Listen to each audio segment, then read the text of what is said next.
accountability, meaning when things don't go as planned, you have nobody to blame but yourself because things happen because of you, not to you. And I know that that's a very unpopular way of thinking nowadays, where everybody wants to play the victim role. Welcome to The Foundry, where leaders are forged daily. Each week we investigate themes of leadership, entrepreneurship, and mindset with some of the greatest minds in real estate. And now, the data scientist of real estate, George Roberts.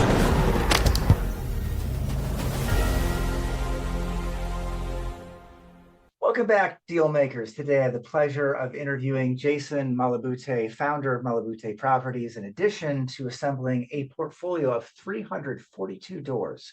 He also graduated cum laude and is an MBA as well as a CPA. He is one of the toughest-minded individuals that I'm proud to say that I know. As we discuss Jason's background and the challenges that he's faced to come up in the world, you'll see why this episode is entitled Tough-mindedness Will Get You Everywhere. But I want to let Jason tell his own story. So with that, it's time to say welcome to the show, Jason. Hey, George, thank you so much for having me today. Well, I'm really happy to have you. I've seen a lot of your interviews, and I think you have a lot of very important things to say to people. And I just want to speak directly to the audience for a moment and say, deal makers, you're definitely going to want to stay to the end of this interview because I think Jason has a lot of great wisdom to share. I guarantee that you'll be touched. But before we focus on Jason's philosophy, which I find to be very impactful, I want to sort of walk through your real estate career so you understand that Jason is the real deal. So I think you did your first deal in 2019, started looking for multifamily in 2020, and then you liquidated your portfolio in 2022. You have a great quote that goes along with this timeline: when I'm in, I'm all in. So I'd love it if you could just pick up the story from there. Yeah, so as you mentioned, I started off in a single family space in 2019. When I first discovered real estate investing, like a year earlier, when I was doing my job preparing tax returns, and I noticed that one of my clients was making a lot of passive income from his real estate investment. So that's how I got started in real estate in the first place. And then in 2020, like you said, I transitioned to multifamily. I was looking for a deal for about 3 years, and for 3 years, I really could not find a deal to save my life. I must have underwrote maybe like 300 plus deals, George, before I finally uh, found a deal. It was a 160-unit deal out in Atlanta. Then a few months after that, I became a general partner on a 236-unit deal as well. So it was definitely a lot of ups and downs before I found success. So I love the story because I think a lot of people, they just go it alone and maybe they fail and you never hear from them again. But Yeah. instead of just trying to go it alone, you underwrite 300 properties. I understand that you found a group that you're working with right now and you figured out how to add value. So you partnered up and you made it happen. Yeah, so I think that is one of most people's biggest downfalls is that they come into a new situation, whether it's trying to join a established group, and they're trying to take instead of finding ways to give value. So, for example, when I first started working with our cash flow temps, Mhm. their struggle was was timely distribution of the investor monthly reports. So with my accounting background, I was able to give a hand when it came to um reviewing those monthly reports and making sure that those monthly reports were published on a timely basis. And that's how I became more involved with the group. And then the next thing I knew, not only was I a general partner in a 106 unit deal, but also a 236 unit deal. So that this goes back to the original lesson, which is figuring out what value you can give to somebody, and then really leveraging that, and then making the most use of yourself to a group and really pushing them up to the next level. Yeah. Yeah, I love it. Great lesson in pushing the ego aside and then becoming a success by contributing to and now being a part of a really amazing and great group. Well, I know that you started out as a CPA, and I'd love to hear about what you said you got into this through your professional life. Yeah. So you saw your clients getting rich, and then what do you decide to do, right? Yeah.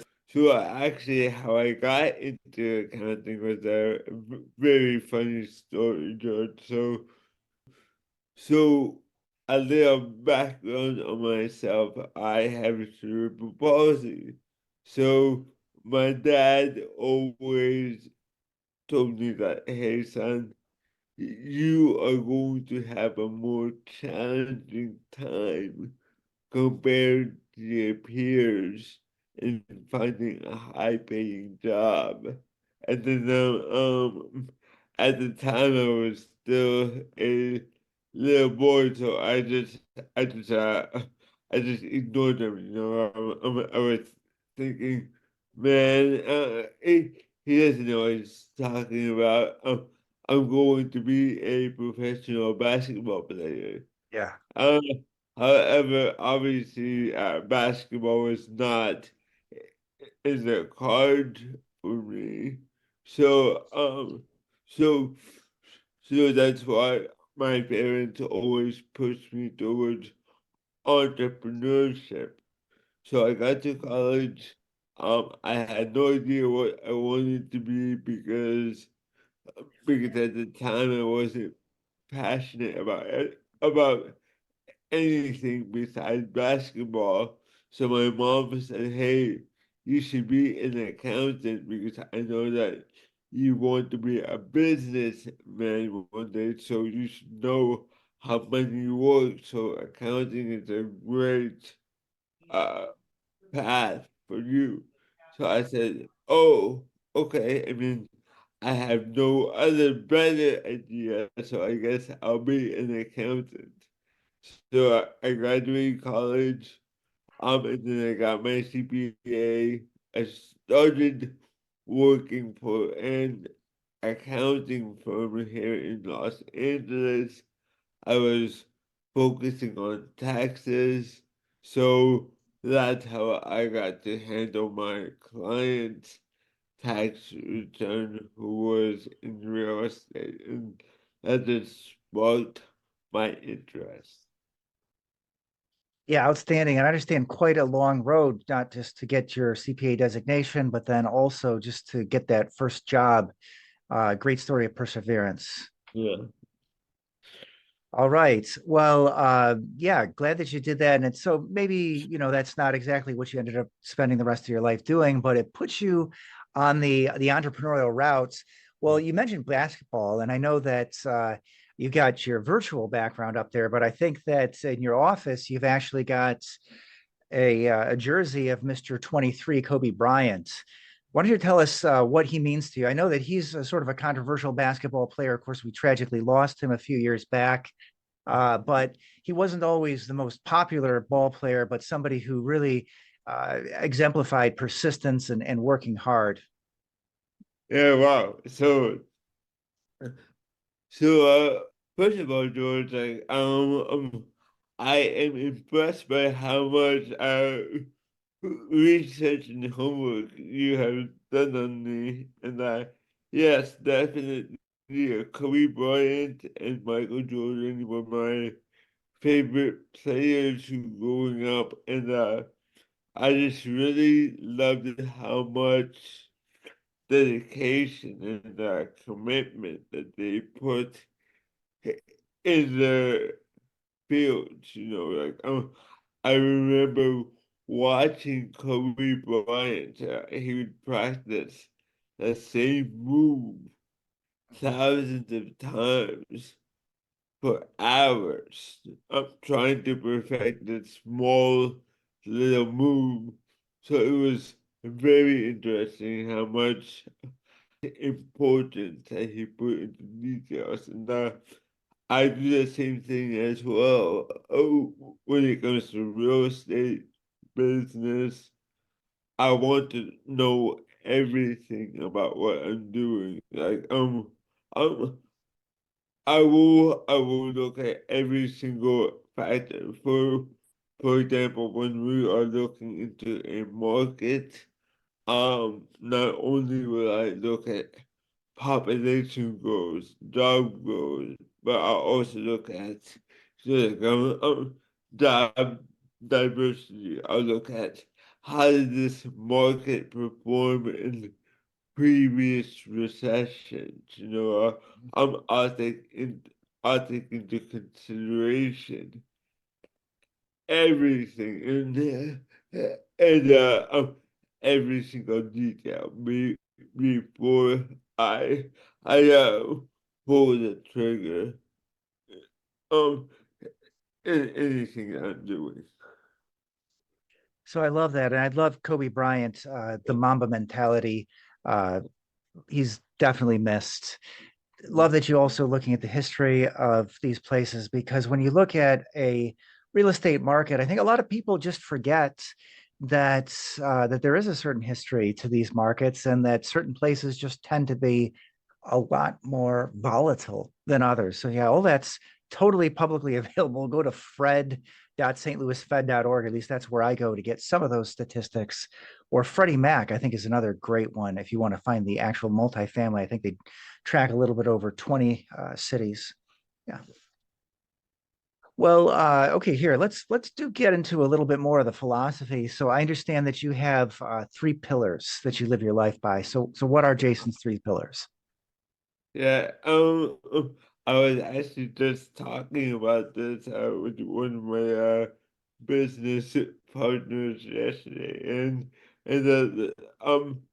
the three values that I live my life by is one is integrity, which means doing what you're supposed to do, even when nobody is watching you. Number two is accountability, meaning when things don't go as planned, you have nobody to blame but yourself because things happen because of you, not to you. And I know that that's a very unpopular way of thinking nowadays, where everybody wants to play the victim role. And then number three is being of a success, meaning whatever you are doing right now, do be the best at it, and do everything that you can to be the best at whatever you do. Put 100% of your energy and focus into something so that even if you don't don't reach your goals, at least you could say that. You could say that you put everything that you had into it. Outstanding. And I think that to this day and age, with all its victimhood, I think that your number two, accountability, is definitely, I'd say, the antidote to what ails our society. I love your third pillar, be obsessed. I try to be obsessed about putting out a great product here at the Foundry. I made a point. I was trying to watch all of your interviews, but it was actually impossible because I think that you've actually got them coming out a little bit faster than I could possibly watch them. I think you had several coming out over the last couple of weeks. I'd like to talk to you about self-doubt because limiting beliefs in general, this is something that troubles all of us. And I want to set it off with a quote from my favorite poem, If by Rudyard Kipling. So if you can trust yourself when all men doubt you, but make allowance for their doubting too. I love that poem. And I think it's full of great advice. But you obviously had a different road with doubts. I mean, you had to deal, of course, not only with your own self-doubts, but also a lot of with other people's doubting too. So tell us what it was like when you announced, I'm going to be a real estate investor. What was that like, and how did you overcome the doubters? Yes. So not only did I announce I was going to be a real estate investor, George, but I also announced that I was going to invest out of state. Yeah. So that added another dimension to it. So when I told that to people, they said that I was crazy. They said that I was just asking for people to take my money, so that goes back to my third pillar, which is being obsessed, right? So if you really take your time in something, really put your all into something, you actually minimize your risk. For example, when I first started investing in out of state, um, I took all that doubt and I said that I'm going to prove all of these people wrong, and I cannot afford to fail because then they'll say that, oh, see, I told you you were making a mistake. So I really went the extra mile to really put the due diligence into something. So, for example, I decided that I want to get into real estate investing in 2017. Um, for the entire year of 2018, I did not buy any properties. Instead, I studied real estate investing. And then in 2019, when I decided that I'm gonna go buy some properties, I really reviewed the not only the market I was investing in, but I made sure that I reached out to all the top brokers in that market who had a solid reputation. I was building a team with the best property managers and the best contractors in those markets. And then to fast forward, 1 year after I bought that property, I actually made a $20,000 to $25,000 profit from that property, plus all of the rent that I was collecting every single month from that property. So, unfortunately, for all my doubters, um, I, I proved them wrong. Yeah, I love that. Uh, you know, why do you think that some people are more successful than others in overcoming limiting beliefs?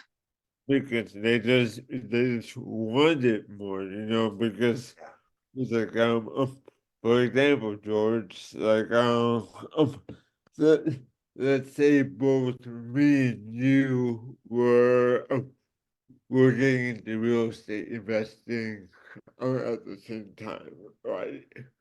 Um, if you failed in real estate, you could still easily find a job. You probably would still have your wife, you'd still have your family, you'd still have your kids. I don't have those options. Um, if I fail, George, and I decide to go and give it up after I fail, nobody is gonna care, George. There is a reason why you are interviewing me right now. It's because I am a rare story, and like if the success stops, all this attention stops as well. So that's why I always push myself to become the best person I can be because I have such a strong why. That's why. Yeah. And I know that, the doubters in your life have been even harder. I know that you mentioned in a prior interview that, people told you, hey, they're going to take advantage of you. So if you're out here right now and you're thinking that what separates the winners and the losers is the opportunities that are presented to a person or the lack of doubters in a life, no, it's absolutely 100% how you deal with it. Yeah. So here's another quote from you that I like. Losers find excuses, winners find a way to make it happen. Yeah. Yeah, and like that's the story of my whole life, I can use every single excuse that you could think of, George. I can just say that, you know what?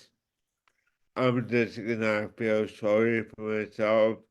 I'm going to stay home. I'm going to not work. I'm going to go and collect money from the government. But no, like I expect higher for myself. I expect better for myself. So like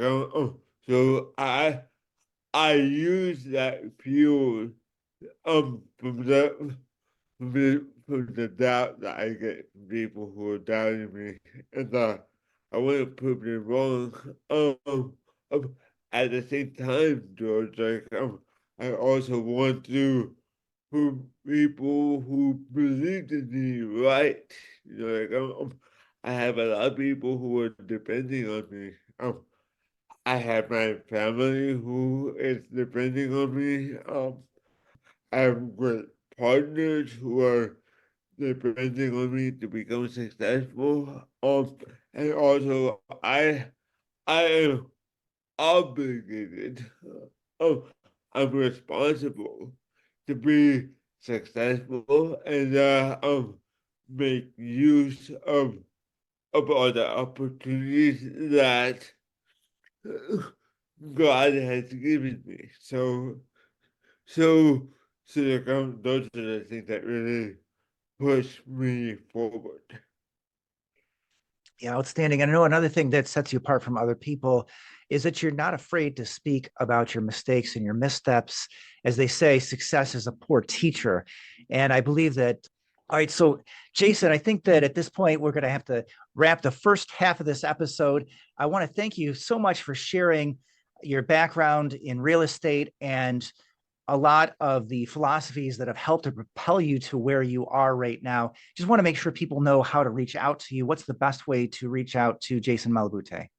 The best way is to send me an email through Jason at procamps.com, or you can slide in my DMs at Jason Malabute. You can find me on all social media platforms. All right, outstanding. Thank you so much. Yeah, yeah.